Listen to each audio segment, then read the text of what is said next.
सुन लेता है वो अनकही दुआएं भी, फिर कैसे ना सुनेगा वो दुआएं जो तुमने रोकर मांगी हैं। अल्लाह जहाँ से चाहे नसीब बदल दे, उसकी कुदरत तुम्हारी समझ से बाहर है।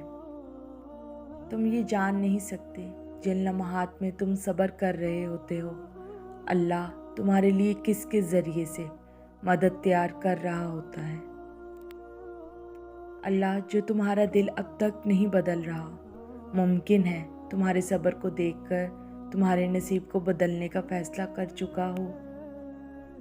तहज्जुद पढ़ने वालों के किस्से भी अलग होते हैं। मौजे भी इंतज़ार करते हैं उनकी ज़िंदगी का हिस्सा बनने के लिए। तहज्जुद की ताकत तो ऐसी है कि ज़िंदगी दिनों में बदल जाती है और कभी कभी तो लम्हों में बदल जाती है। जब अल्लाह देने पर आता है ना, तो वो भी देता है जिसका मिलना तुम्हें कहीं से भी मुमकिन नहीं लगता। नसीब का लिखा हुआ तो दुआओं के बगैर भी मिल जाता है, इसलिए तब भी दुआ मांगो जब मिलने का कोई ज़रिया नज़र ना आए। दुआएं अल्लाह ने तुम्हें कुन से नवाजने के लिए बनाई हैं। आखिर में अल्लाह उसी को वसीला बनाकर तुम्हें नवाज देगा जो तुमने अल्लाह के लिए खोया था।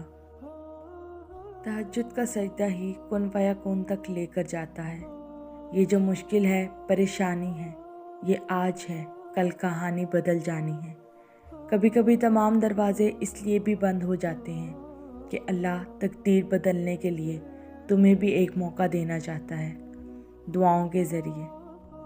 बेशक मेरा रब करीम है और दुआओं को सुनने वाला है। दुनिया में ऐसा कुछ भी नहीं जो दुआओं से हासिल ना हो सके।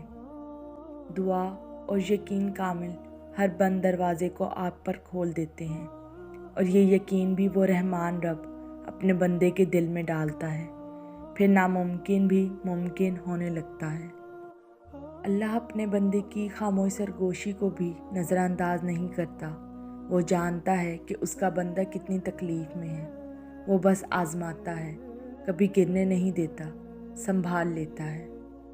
तवक्कल तो वो है जिसके ज़रिए आग गुलजार बन जाती है, जो समंदर में रास्ता बनवा देता है, यूसुफ को याकूब से मिलवा देता है, जो शदीद तूफ़ान में कश्ती नौ पार लगा देता है। अपने रब पर तवक्कल रखो जो नामुमकिन को मुमकिन बना देता है।